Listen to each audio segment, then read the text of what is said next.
peeps? How you doing? This is your girl, Bebe Screen Queen, aka Bebe, and I am so happy to be on here because I need to get motivated. I've been wanting to do this, but I just been lazy.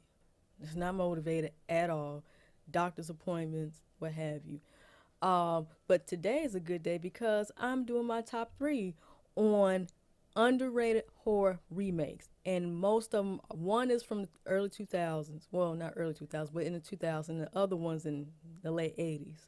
But before I get into that, make sure to subscribe, like, and comment, hit the notification bell button when I post some new videos, and follow me on Instagram and TikTok under the same name, Baby Screen Queen. So let's get. Like I said again, I'm doing my top three, my favorite underrated horror movies that were remakes. One is in the 2000s and two of them are in the 80s. So let's just get into it and not make this long. So coming in at number three of my top three favorite underrated horror remakes is 2009's The Last House on the Left. I felt like that this movie is like it could be a hit or miss with some, but if I had to say which one that I like the best, either the original one or the remake, I gotta go with the remake, honestly, because I have watched the original one because I'm the type of person that I gotta watch the original one so maybe I can compare.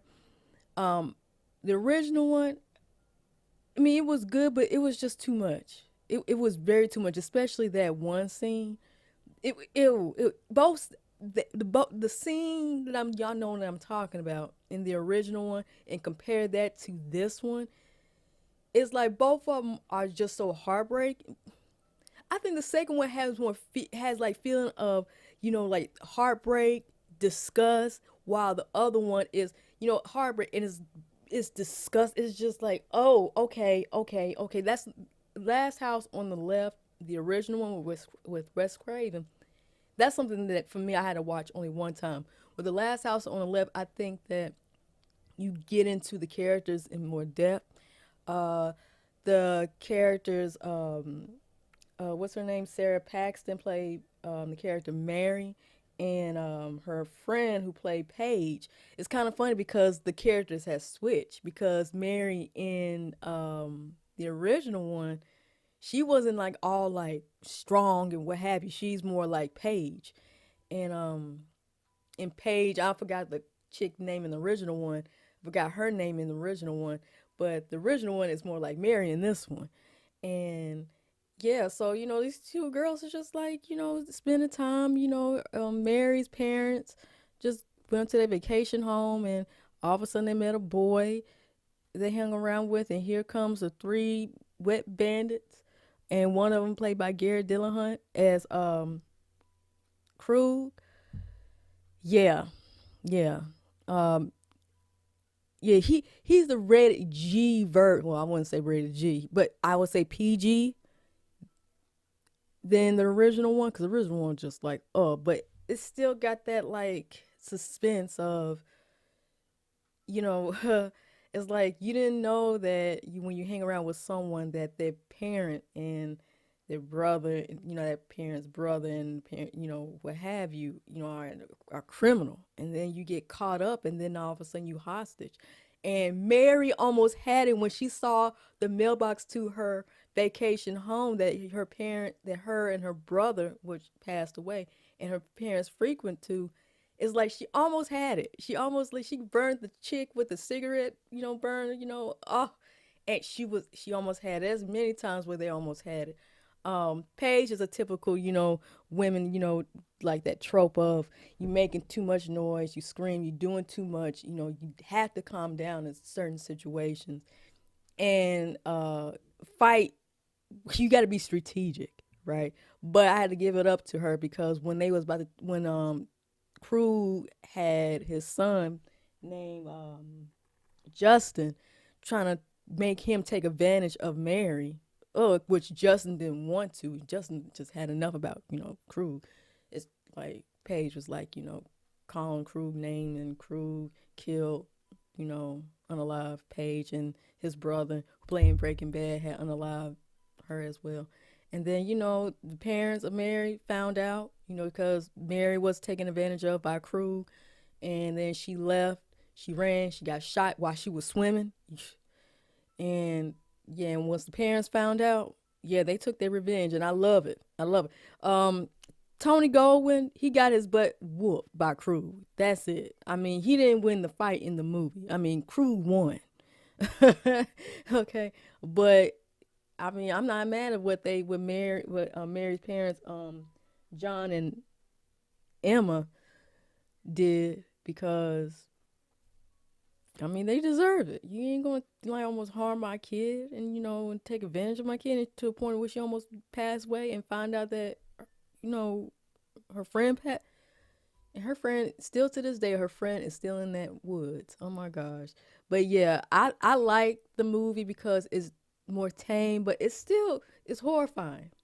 It's still horrifying. And but what I love is this revenge movie. You hurt the person that I love, and then I'm gonna hurt you. It's kind of funny because usually like Krug and his brother and I think his girlfriend, they supposed to be the horror like the scary ones.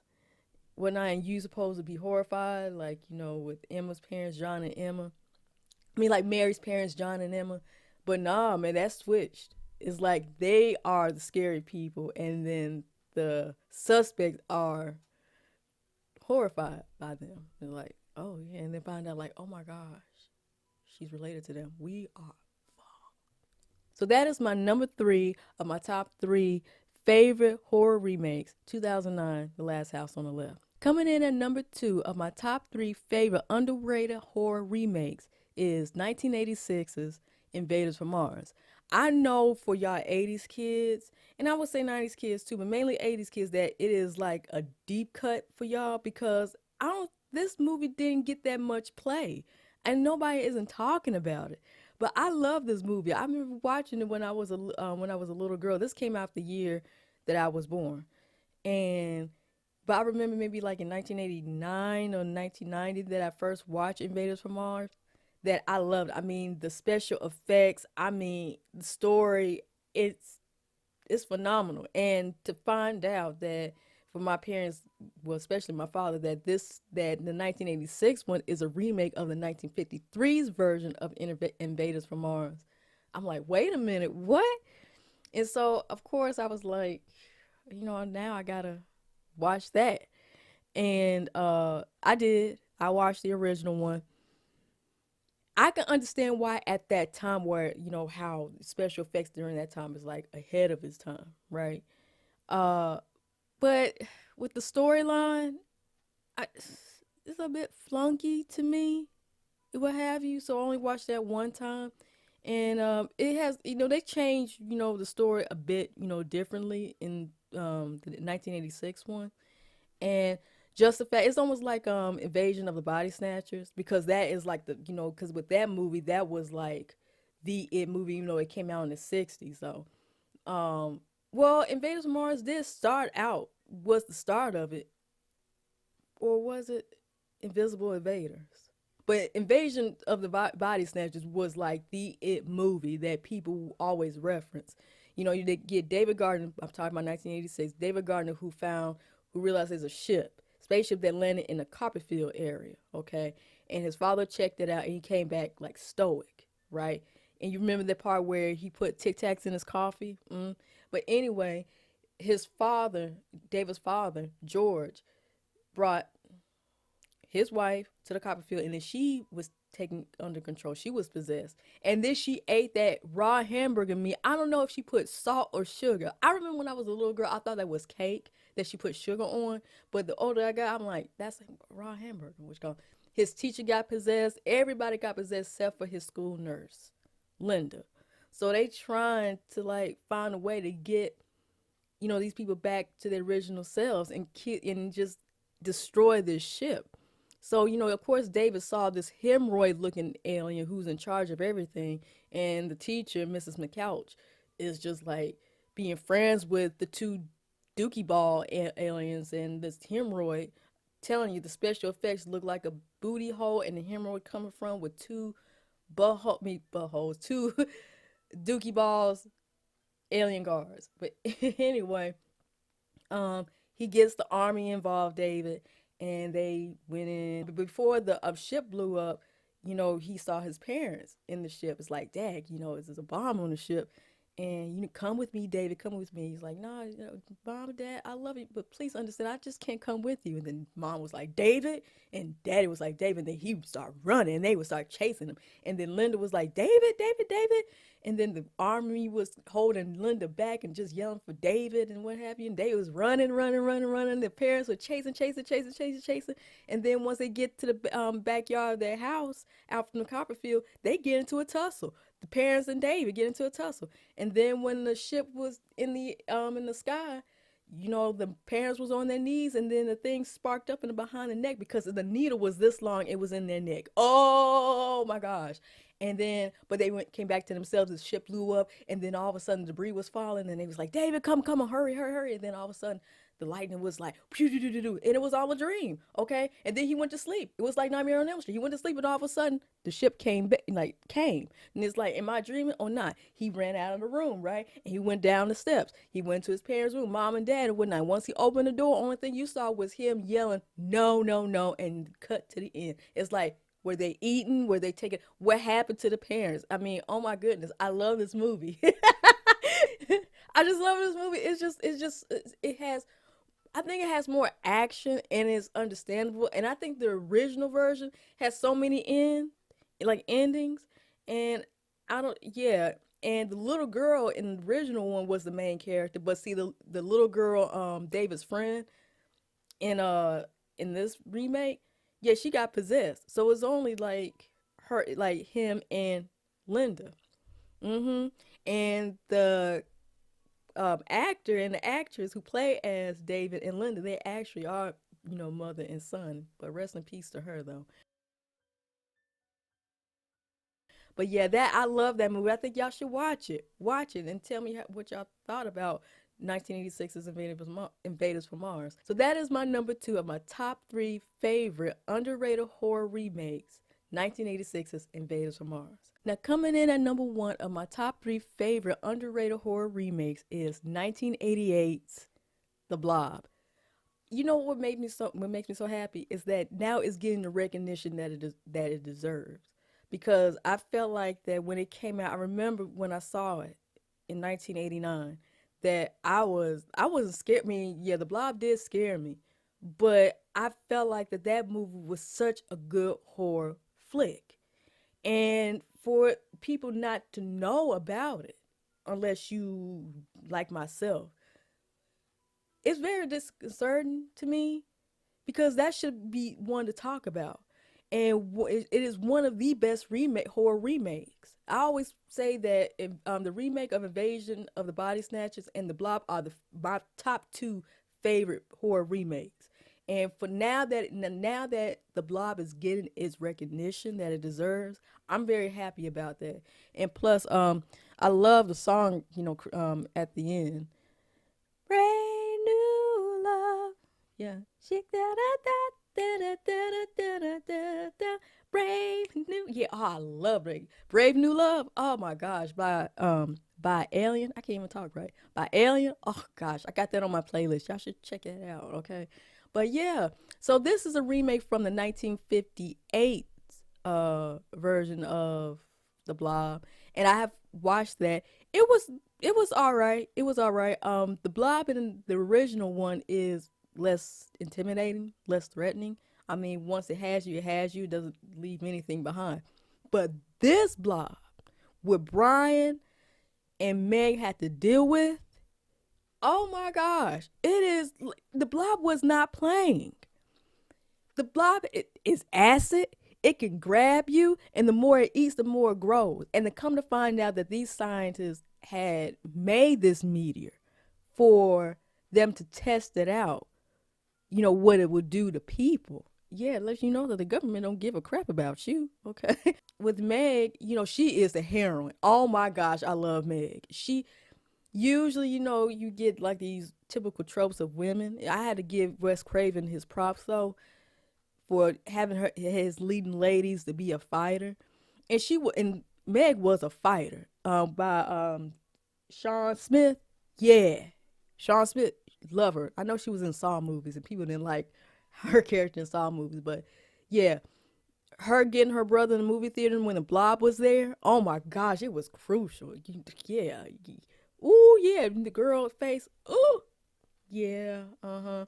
And yeah, and her brother's best friend Pat, yeah, he was unalive by the Blob. And the dude that she likes, Paul. Yeah, in the original one, you have a character like Paul in the original one, but in the original one he lived, and but in this one he's gone, and he was taken by the Blob, and that unalive scene with Paul and the Blob. Oh, it was just like what? And his friend is a douche. His friend is a douche. I'm glad that he's gone. I hate the fact that the girl that he dating was, unalive. But trying to take advantage of when she's like intoxicated and what happened. Like you would, dude. She was already gone anyway. But you gonna take advantage while she like yeah, you deserve it. And and to think of it, except for Paul, really truly, the kill, the little boy he got her Meg's brother to lie where they were gonna go. So I hate to say this, he deserved that. F them. Just, I don't know. No, he does. But and then the dude with his date in the car, yeah, he deserved that. Is the Blob really a villain? Yeah, it was really a villain. Yeah, because let me tell you something. The thing is like that, that road scene when Brian, played by Matt Dillon, he told him that it was man-made, and then the scientists and the Blob got the scientist, John, oh, what is his name? Joe Seneca. Yeah, love him. He was in the Way You Make Me Feel music video. Yeah, and got him, and I'm like, yes, get him. And then the rest of the scientists shot up, the Blob in the sewer and put the grenade in it, and then all of a sudden it just like grew, bam, and then it just smacked on the scientist, and then you can see the Blob have his hands just grabbing people, and smack one dude, attack. It, oh gosh, and then but um Matt, not Matt, Brian and Meg, they did it. You know, Meg was like, "Come on, you can do better than that." Got the grenade, put on like the freezing tank thingy me jiggy. Come here like you sob. But she didn't make the jump because her leg got caught in them cords. Make sure you know where you stand so you can make a clean jump. But Brian rescued her, and they was run, and then the grenade blew up the frozen tank, and the Blob turned to crystals. Can't not have it out in the sun. And then here you get this priest who thinking that it is a judgment from God. See, this religious people are getting on my nerves. That is not it. I'm a Christian, but that is not it. No.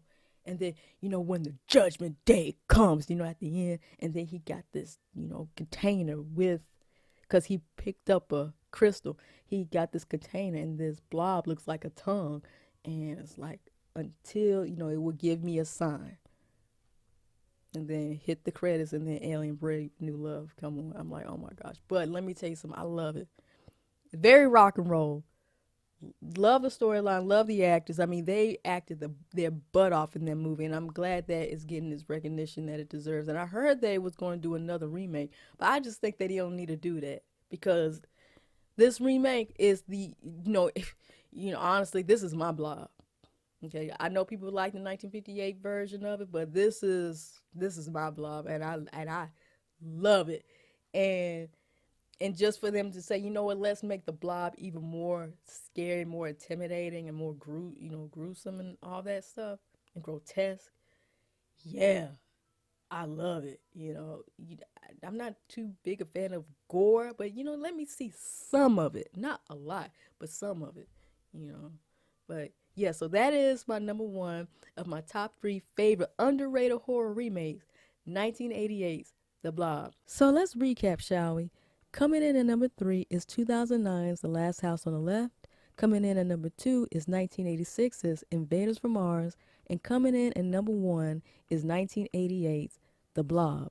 So what is your favorite underrated horror remakes that people don't even talk about that people should get a chance to watch. Okay, let me know. And I will see y'all, I don't know when. All right. So peace, love, and happiness to all of you. Stay cool. Don't be no fool. And use a tool of what? Knowledge. Deuces. Bye. I can't talk. Forgive me. Bye.